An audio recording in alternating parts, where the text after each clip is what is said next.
अपने आत्मा वही सती थी, आज हमारी थी। हमने अब इस काल की भांग गणी पी रखी है सभी ने। कबीर साहब कहते हैं, कबीर ये माया अटपटी और सब गट आण अड़ी, किस किस ने समझाऊं या कुआ भांग पड़ी।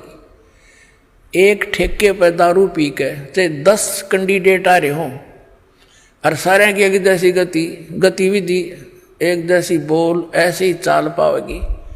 उनसे बात करके देख लो, वो किसी भाषा बोलेंगे।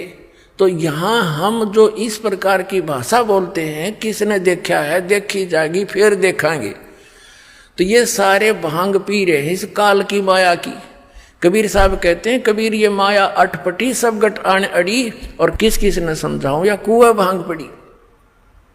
21 ब्रह्मांड है इस काल के, इन सारा में कुआ, इन सब कुओं में यह भांग डाल रखी है, सब ने यही पी रखी है और यही ज्ञान ग्रहण है। स्वर्ग प्राप्ति करूंगा, MLA बनूंगा, MP बनूंगा, हर गधा बन के फिर देखिए कि बनेगा तेरा। तो ये ज्ञान आपने फाइनल मानना पड़ेगा। ये कोई डूम बाट के गीत नहीं है क्यों किसी कभी सर ने गा दिए 2 रोटी के रोले में, नहीं। ये समर्थ की आई हुई बताए हुए ज्ञान है, ये फाइनल समझ लेना।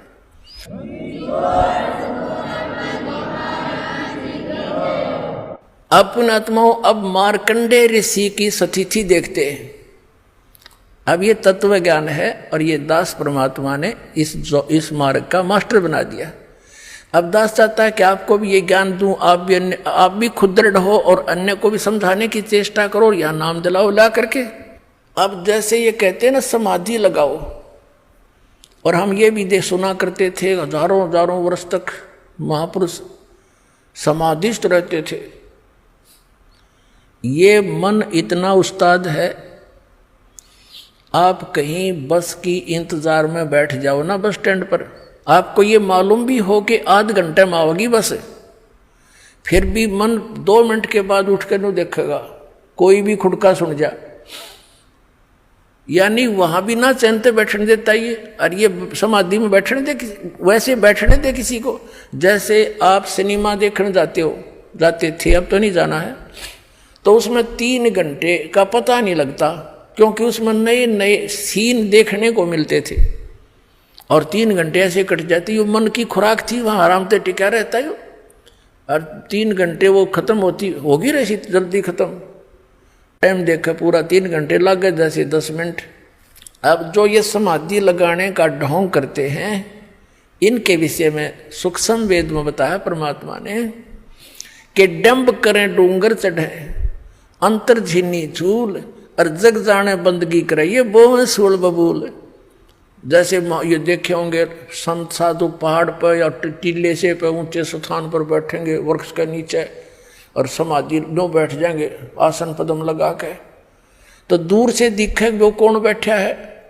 नगर वाले देखें भाई महात्मा बैठा तपस्या करे, फिर लाइन लग जाओ माथा टेकनी आएगी। तो परमात्मा कहते हैं डंब करें, डंब माने लोग दिखावा पाखंड करते हैं, आडंबर करते हैं। दंब करें डूंगर चढ़े, ऊंचे स्थान पर बैठेंगे, और अंतर झीनी झूल, अंदर नो की नो को बदे, और जग जाने भक्ति करे, यो बोवे सूल बबूल। अब मार्कंडे ऋषि जो समाधिस्थ हो चुका था, बहुत दिनों तक बैठा था, वो क्या देख रहा था, उसने आप स्पष्ट कर दिया कि जहां मेरी समाधि थी वहां मैं डांस देख रहा था, और वहां ब्रह्मलोक के अंदर मेरी समाधि पहुंच गई थी, और वहां नाचने वाली इतनी खूबसूरत औरतें हैं तेरे जैसी, तो वहां बांदी नौकरानी थी उनकी।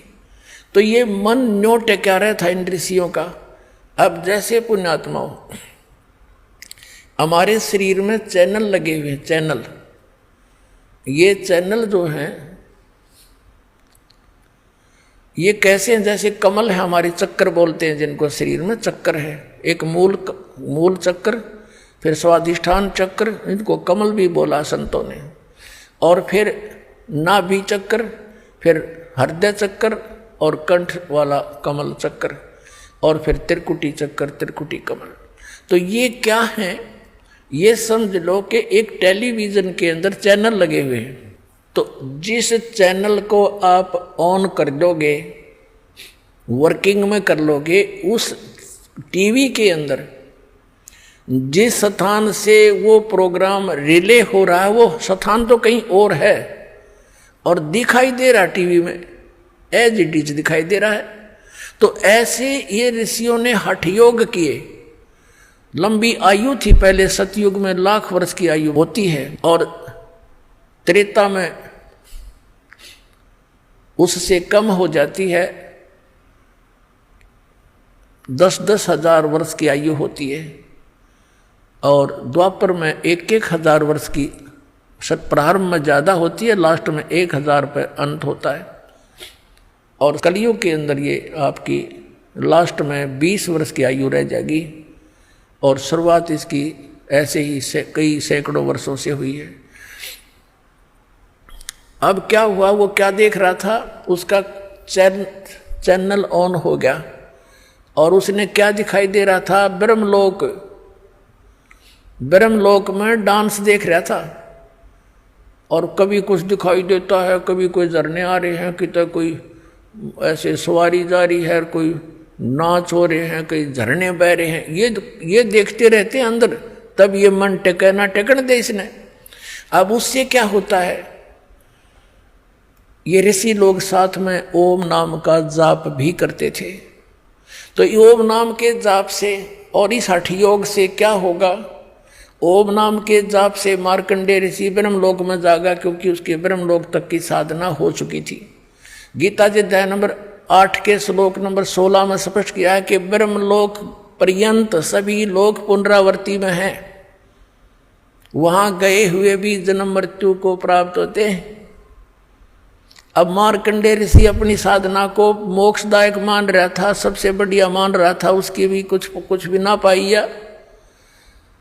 अब पुणात्मा जैसे गीता जी अध्याय नंबर 4 के श्लोक नंबर 25 से लेकर 30 तक यही निर्णय दिया है कि जो भी साधक जो साधना कर रहा है वो अपनी साधना को पापनाशक माने बैठा है। चौथे अध्याय के 32वें श्लोक में कहा गीता जी में कि इस प्रकार की वास्तविक जानकारी, धार्मिक अनुष्ठानों की जानकारी, साधनाओं की जानकारी सच्चिदानंद घन ब्रह्म की वाणी में विस्तार के साथ कही गई है, वो तत्व ज्ञान है। और चौथे अध्याय के फिर 34वें श्लोक में कहा कि उस तत्व ज्ञान को तू तत्वदर्शी संतों के पास जाकर समझ, उनको दंडवत प्रणाम करने से, विनम्र होकर, कपट छोड़कर सरलतापूर्वक प्रसन्न करने से वह तत्वज्ञानी दर्शी ज्ञानी महात्मा तुझे उस तत्व ज्ञान का उपदेश करेंगे।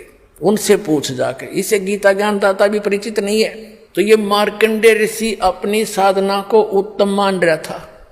अब परमात्मा के उस तत्व ज्ञान से, उस पैमाने से नाप कर देखेंगे। इसने क्या बताया है, इंद्र कुबेर ईश की पदवी ब्रह्मा वर्ण ध्रुवराया, विष्णुनाथ के लोक को जाकर तो फिर भी वापस आया। ये ब्रह्मलोक तक गए हुए प्राणी भी वापस आते हैं, आपने प्रमाण देख लिया 8वें अध्याय के 16वें श्लोक में गीता जी में।